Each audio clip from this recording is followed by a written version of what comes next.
एक महिला का कत्ल करने के बाद 300 टुकड़े कर दिया जाता है और 22 टिफिन में पैक करके 2 बक्से में रख दिया जाता है। और उस कत्ल को अंजाम कोई आम आदमी नहीं, इंडिया के आर्मी लेफ्टिनेंट कर्नल शहर के जाने माने डॉक्टर ने किया था। आइए जानते हैं पूरा कहानी का सच। आदाब, नमस्कार, सत श्री अकाल। आइए कहानी में आगे बढ़ते हैं। आर्मी का रिटायर्ड लेफ्टिनेंट कर्नल आर्मी से रिटायरमेंट मिलने के बाद अपना शहर में एक क्लिनिक खोलता है। लेफ्टिनेंट कर्नल का नाम सोमनाथ परिदा था। उसका एक छोटा सा परिवार भी हुआ करता था। उसकी बीवी का नाम उषा श्री संबल था। उसका एक बेटा और बेटी भी थी। बेटा अमेरिका में डॉक्टर था जो सेटल था और बेटी दुबई में सेटल थी। उषा श्री संबल से बेटा और बेटी से सप्ताह में 2 बार बात फोन के द्वारा हो जाया करता था, लेकिन सोमनाथ परिदा से उनका बेटा और बेटी बात बहुत कम किया करते थे, इसलिए कि सोमनाथ परिदा अलग मिजाज का आदमी थे, गुस्सेल टाइप का आदमी थे। तो उषा श्री संबल का बेटा जो अमेरिका में था, एक दिन अपने माँ के पास फ़ोन लगाता है और माँ का फ़ोन स्विच ऑफ आता है। फिर वह सोचता है कि कहीं माँ बिजी होगी।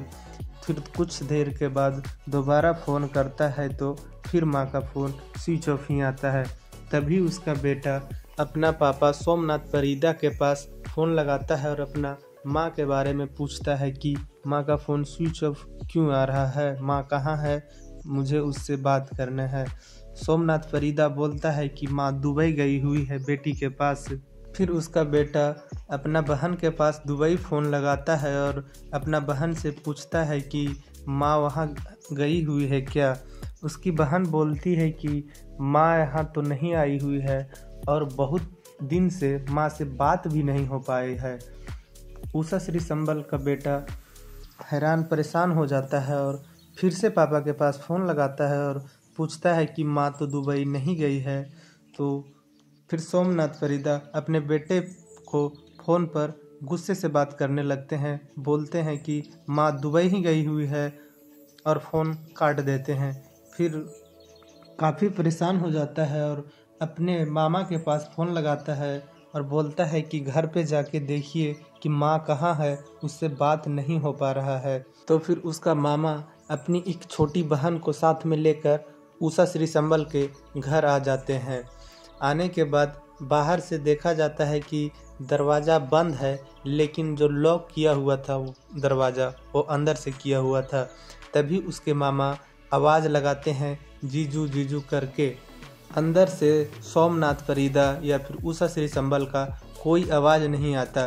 फिर उसका मामा खिड़की के पास जाकर खिड़की से झांकने लगते हैं और वहाँ से आवाज़ लगाने लगते हैं। तो सोमनाथ परिदा खिड़की के पास आकर और बात करते हैं। उनका मामा बोलते हैं कि मेरी बहन उषा श्री संबल कहाँ है। सोमनाथ परिदा बोलते हैं कि उषा श्री संबल अपनी बेटी के पास दुबई गई हुई है। फिर वह शख्स बोलने लगता है कि जीजू आप झूठ बोल रहे हैं, उषा श्री संबल जो मेरी बहन है वह दुबई नहीं गई हुई है। आप सच सच बताइए क्या हुआ है और मेरे बहन से हमें बात करना है। और बोलते हैं कि आप दरवाज़ा खोलिए, अंदर आना है। लेकिन सोमनाथ परिदा दरवाज़ा नहीं खोलते हैं और खिड़की भी बंद कर देते हैं। तभी अंदर से खिड़की के द्वारा कुछ दुर्गंध आता है। तभी वह शख्स नज़दीक पुलिस थाना जाकर पुलिस के सारे बातें बताती हैं और पुलिस को भी यह बात सुनकर शक होने लगता है और पुलिस भी उस शख्स के साथ सोमनाथ परिदा के घर आते हैं। घर आने के बाद काफ़ी आवाज़ लगाया जाता है, फिर भी सोमनाथ परिदा दरवाज़ा नहीं खोलते हैं और कुछ आवाज़ भी नहीं देते हैं। काफ़ी मुशक्क़त के बाद नहीं खुलता है दरवाज़ा। फिर पुलिस दरवाज़ा को तोड़ देती है। तोड़ने के बाद पुलिस अंदर जाती है तो देखती है कि सोमनाथ परिदा शांति से एक टेबल पे बैठे हुए थे।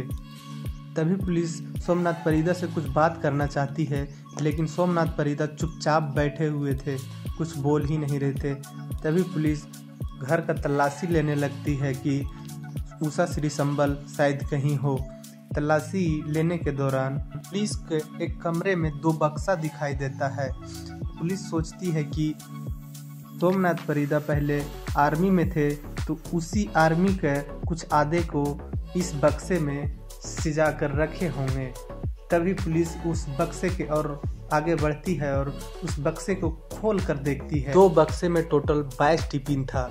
टिफिन को देखने के बाद पुलिस को शक होने लगता है और फिर पुलिस टिफिन को खोलती है। तो खोलने के बाद पुलिस का भी आंखें खुली की खुली रह जाती है। उस टिफिन में मांस का टुकड़ा था और वह मांस का टुकड़ा देखने के बाद अंदाज़ा लगाया जा सकता है कि वह मांस का टुकड़ा कोई इंसान का ही था। तभी इस सोमनाथ परिदा से पूछताछ करने लगती है। सोमनाथ परिदा बोलते हैं कि हाँ, ये मेरी पत्नी उषा श्री संबल का ही लाश है। मेरी पत्नी एक रोज़ ऐसा हुआ कि वह अपना सर को ज़मीन में पटकने लगती है और पटकते पटकते उसका मौत हो जाता है। मौत होने से पहले वो उषा श्री संबल बोली थी कि हम जब भी मरेंगे मेरा अंतिम संस्कार शिरडी में करना। उषा श्री संबल बताया जाता है कि साईं बाबा का बहुत बड़ा भक्त थी। यह बात पुलिस को बहुत ज़्यादा खटकने लगता है कि इंसान इस तरह शरीर अपना माथा को ज़मीन में पटककर कैसे मर सकती है। और फिर पुलिस को उस टुकड़े में माथा सर गायब था। तभी पुलिस घर का और छानबीन जांच करने लगती है। तो घर में एक हॉल था, हॉल का बीचों बीच एक टेबल रखा हुआ था। उसी टेबल पे एक कपड़ा से उसका सर ढका हुआ था। उसी वक्त सोमनाथ परिदा को पुलिस गिरफ्तार करके थाने ले जाती है। थाने में जब सख्ती से सोमनाथ परिदा के साथ पूछताछ किया जाता है तो सोमनाथ परिदा फिर सच को सामने लाते हैं।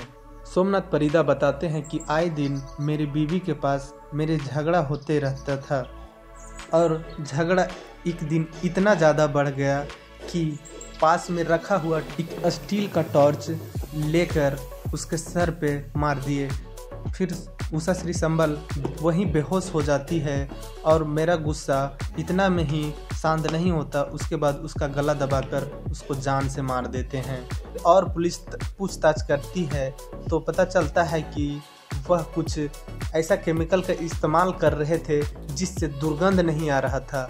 काफ़ी हद तक वह मांस का टुकड़ा सड़ गया था, इसलिए कि सोमनाथ परिदा एक सर्जन डॉक्टर थे और उसको ये सब के बारे में काफ़ी हद तक पता था। और पूछताछ करती है पुलिस कि ये जो बॉडी को आप टुकड़े बाय टुकड़े किए किस हथियार से किए थे। तो सोमनाथ परिदा बोलते हैं कि हमने ये टुकड़े सिर्फ छोटी कैंची और ये ब्लेड से किया हुआ था। और टिफ़िन के बारे में बताया कि हर दुकान से 2-3 टिफ़िन हम हर रोज़ ख़रीदा करते थे और घर पे लाके रात के वक्त उस बॉडी को टुकड़ा करके उस टिफ़िन में डालकर उस बक्से में रख देते थे। सोमनाथ परिदा रात में ये टुकड़े किया करते थे और दिन में अपना क्लिनिक पर जाके अपना ड्यूटी किया करते थे। लेकिन उनका क्लिनिक का हर स्टाफ इस बात से अनजान थे और सोमनाथ परिदा अपना क्लिनिक पर एक बर्थडे भी, अपना जन्मदिन बहुत धूमधाम से मनाए थे। फिर पुलिस इस घटना का मोटिव जानने की कोशिश करती है और पूछताछ करती है सोमनाथ परिदा को कि आपका इस घटना का मेन उद्देश्य क्या है। सोमनाथ परिदा बोलते हैं कि हमारी बीवी को हमारे ऊपर शक था कि क्लिनिक पर कोई स्टाफ से मेरा चक्कर है और आए दिन इस बात से दोनों में बहस हुआ करता था। उस दिन कुछ ज़्यादा ही बढ़ गया था और ये घटना का अंजाम देना पड़ा। पुलिस इस मामले को अदालत भेज देती है। अदालत में उसके बेटे और बेटी से पूछताछ किए जाने पर उसके बेटा बेटी उसके खिलाफ हो जाते हैं और उसके अगेंस्ट बोल देते हैं कि जो अदालत का साहब जो सज़ा देंगे वह हमें मंजूर है। फिर सोमनाथ परिदा का उम्र उस वक्त 80 साल था और उस वक्त सज़ा सुनाया जाता है सोमनाथ परिदा का उम्र कैद का। अभी वह जेल में है और अपना सज़ा काट रहे हैं। इस घटना को सुनने के बाद हमें यही सीख मिलता है कि छोटी छोटी बात को बतंगड़ ना बनावें, उस पर बैठकर परिवार के साथ उसका हल निकालें। सोमनाथ परिदा जैसा कोई कदम ना उठावें। वीडियो के अंत में वीडियो को लाइक करें, सब्सक्राइब करें, शेयर करें और इसी तरह के वीडियो बेल आइकन को दबा दें ताकि वीडियो का वो नोटिफिकेशन सबसे पहले आपके तक पहुंचे। जय हिंद, जय भारत।